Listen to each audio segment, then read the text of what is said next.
আসসালামু আলাইকুম, welcome back to my channel NNK lifestyles. আশা করি আপনারা সবাই ভালো আছেন। আজকে আরেকটি নতুন ব্লগ নিয়ে চলে আসলাম আপনাদের মাঝে। তো আজকেও কিন্তু রান্নাবান্না আমি করিনি, সেই জন্য রান্নার ভিডিওটা করতে পারিনি। মা রান্না করেছেন।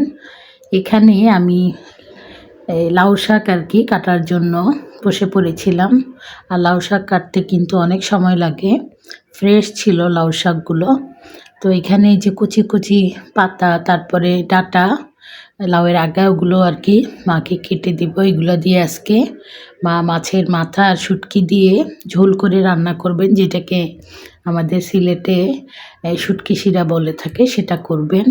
সাথে মা ডিম রান্না করেছিলেন, হাঁসের ডিম মুগ ডাল দিয়ে।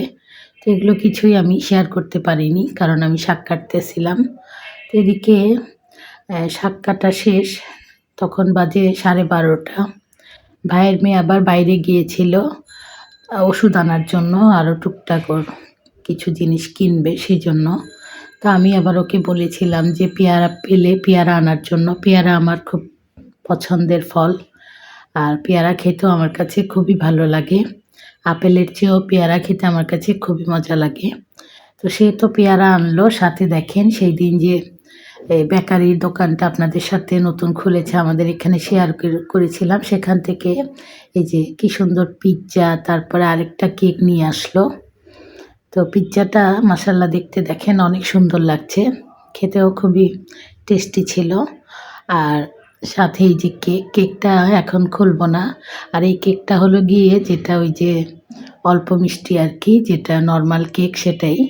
ওই দিন তো ফ্রুট কেক এনেছিলাম, আজকে আর ফ্রুট কেক আনেনি, সে ওই নর্মালটাই নিয়ে এসেছে। এই কেকটাও কিন্তু খেতে ভীষণ মজা, মিষ্টি একটু কম।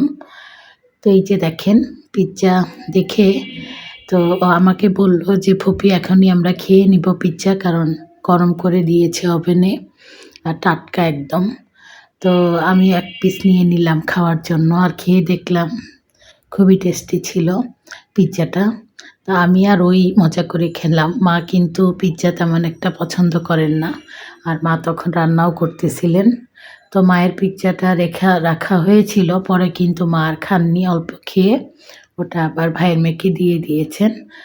আসলে আমরা যতই মানে এইসব টাইপের খাবার পছন্দ করি না কেন, পিৎজা, স্যান্ডউইচ, কিন্তু আমার মা খালারা এগুলো পছন্দ করেন না খেতে। তো টেস্ট করার জন্যই আনা হয়েছিল, যেহেতু এই বেকারির দোকানের খাবারগুলো খুবই মজা, সেই জন্য। তো এইখানে আমি তো একটু দেখলাম যে রান্না প্রায় হয়েই গিয়েছে। ডাল দিয়ে যে হাঁসের ডিম রান্না করেছেন ওটা হয়ে গিয়েছে। এখানে এই যে শাকের তরকারিটা, লাউ শাকের তরকারি, এখানে কিন্তু একটা আলুও দিয়েছি কুচি করে। আর এই যে মাছের মাথা ছিল, আবার শুটকিও দেওয়া হয়েছে। তো এই তরকারিটা খেতে কিন্তু খুবই মজা লাগে। আর এই যে মুগ ডাল ভেজে তারপরে হাঁসের ডিম সেদ্ধ দিয়ে হাঁসের ডিমটাকে 2 ভাগ করে এইভাবে ভুনা করেছেন, ডাল দিয়ে আর কি ডিম ভুনা করেছেন। আর সাথে দেখলাম আজকে মা টমেটো দিয়েছেন, খেতে কিন্তু খুবই মজা হয়েছিল। আমি মুগ ডাল দিয়ে এই যে হাঁসের ডিম ভুনাই প্রথমেই খেলাম, মা করেছেন, খুবই ভালো লেগেছে। তো 2টা রেসিপি তো শেয়ার করলাম। তো শুটকির যে তরকারি শাকের, ওটা তো ভাইয়ের মেয়ে খাবে না, ও শুটকি ঝোল এগুলো খায় না, ভাজি হলে খেত, শাক ভাজি হলে। তো মা আবার ওর জন্য বলল কিছু করার জন্য। তো কয়েকটা, এগুলো নতুন আলু, কয়েকটা আলু আমাকে এনে দেওয়া হলো আর কি, ওকে ভর্তা নইলে ভাজি করে দেওয়ার জন্য। তো ভাইয়ের মেয়ে আমাকে বলল যে যেহেতু ওই একাই খাবে, বলল ফুপি আমাকে আলু ভাজা করে দাও, অনেক দিন আলু ভাজা খাই না। তো ভাইয়ের মেয়ে আবদার করেছে আলু ভাজা খাবে, আর ও আমাদের জন্য এত কিছু নিয়েও এসেছে, তো একটু আলু ভাজা করে দিব না, তা তো হয় না। তো ওকে বললাম ঠিক আছে, তোমাকে আলু ভাজা করে দেব। তো সবশেষে মা ভাত বসিয়ে দিয়েছিলেন।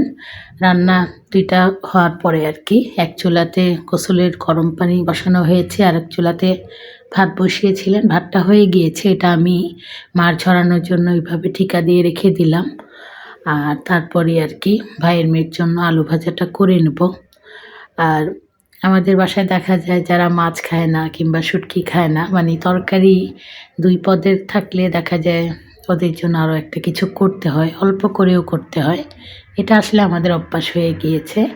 এই যে গরম পানি তো এখন শীতকাল, আর আমাদের ওরকম গিজার কিংবা গরম পানির কোনো ব্যবস্থা নেই। পাতিলে পানি গরম করেই ওটাই মিক্স করে আর কি গোসল করা হয়। আর এই যে দেখেন, আলু ভাজাটা সুন্দর করে আমি করে ফেললাম। এটা তো নতুন আলু ছিল, এই জন্য অত সময় লাগেনি।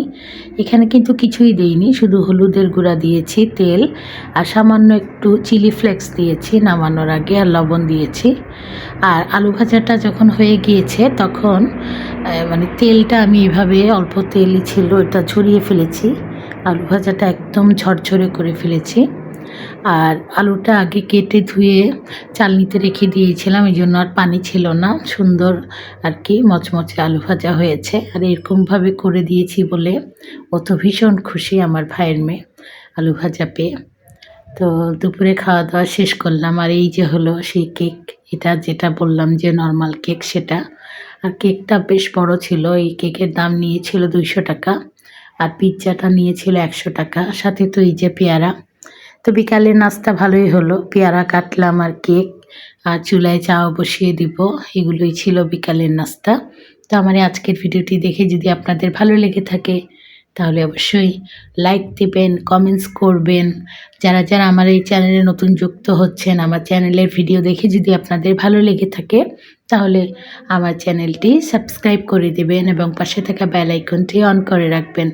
তাহলে নতুন কোনো ভিডিও ছাড়া মাত্রই চলে যাবে আপনাদের কাছে। দেশ এবং দেশের বাইরে যে যেখান থেকে আজকে আমার এই ভিডিওটি দেখছেন, আপনাদের সবাইকে জানাচ্ছি অসংখ্য ধন্যবাদ। তো এদিকে চা বসিয়ে দিলাম, চাটা হতে থাকুক। চায়ের যত লিকার বের হবে চাটা খেতে ততই ভালো লাগবে। আর এই যে কেকটা কিন্তু বেশ বড় সাইজের ছিল, আমি তো 1 পিস খেয়েই আর 2-3 পিস পেয়ারা খেয়েই আমার পেট ভরে গিয়েছিল।